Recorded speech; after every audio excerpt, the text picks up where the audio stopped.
Joining us now, Senator John Thune, a senator, Republican from South Dakota, of course, member of the Senate Finance Committee. This is welcome news to a whole lot of people, but, you know, the left is going to push back and say it's more for the banks. Explain to regular folks how this has had a negative, detrimental impact to our economy.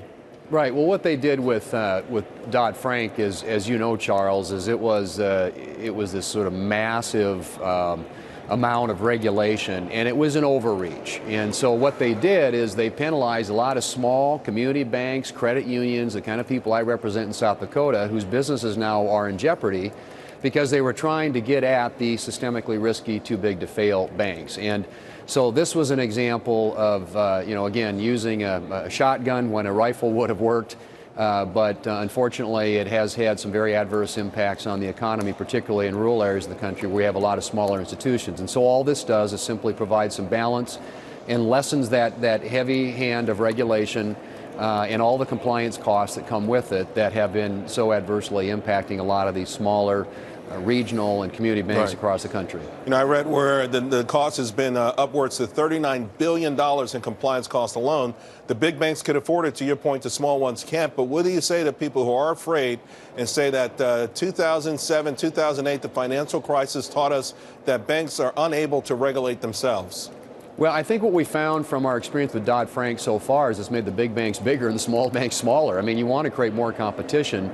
And so it's had, I think, the opposite effect. And you've got a regulator in the CFPB who has no accountability to Congress, no accountability to the president, no accountability really to anybody.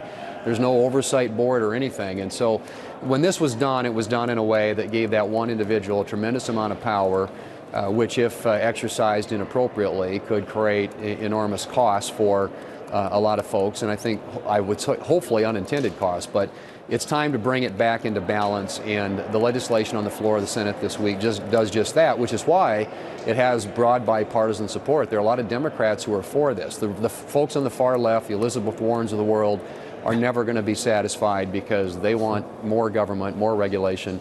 And we have to have sensible, smart regulation to prevent what happened in 2008. But not this heavy hand that we've seen with Dodd-Frank so far. To your point, there are 12 Democratic co-sponsors of this. We had a representative of the Community Banking Association on earlier, and he suggested that there could be even more work done. Is this just the beginning of perhaps really freeing up these banks, particularly small banks, so that they can make the kind of loans that jumpstarts the heartland of our country? Yeah, well, we need more credit on main streets in America. Small communities and farms and ranches obviously rely heavily on these smaller community banks. And if you want to make mortgages more affordable and car loans and business loans and that sort of thing, then you've got to lessen this heavy cost of compliance. I mean, small banks don't have compliance departments. The one person does a lot of things in these smaller banks. And so if you can free up not only the time and the resources that these individuals make to make these types of loans and give them some freedom from the heavy hand of regulation, I think you'll see more credit flowing and hopefully more business creation in smaller, more rural areas of this country. Sir, as we wait Jeff Sessions, I'm just trying to sneak in one more with you, a little bit off the beaten path, but infrastructure was teed up, and that was going to be the next big thing in Washington, D.C. And then, of course, we had the massacre, the awful tragedy in Florida, and it feels like it's fallen off the radar. Are we going to get back to some sort of effort to get some infrastructure moving here in this country?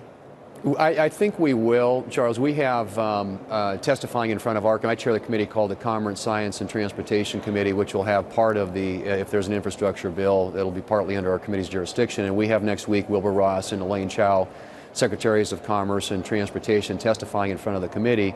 But I think it's really important. I mean, one of the things that we can do to help, promote and support infrastructure in this country is to lessen all the red tape that's required to get a project started.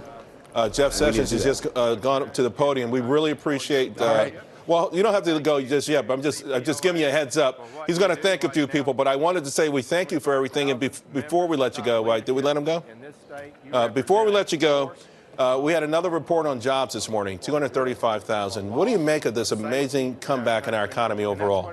Well, smart, good tax reform, sensible regulations, and lessening of that regulatory burden, and you're getting the the result of that, an economy where people feel confident in investing and growing their businesses, creating jobs and raising wages. That's what this is all about. That's what the president's been focused on. That's what we're focused on. Senator John Thune, thank you very, very much for all you do and coming on the show this morning. We appreciate it. Thanks, Charles.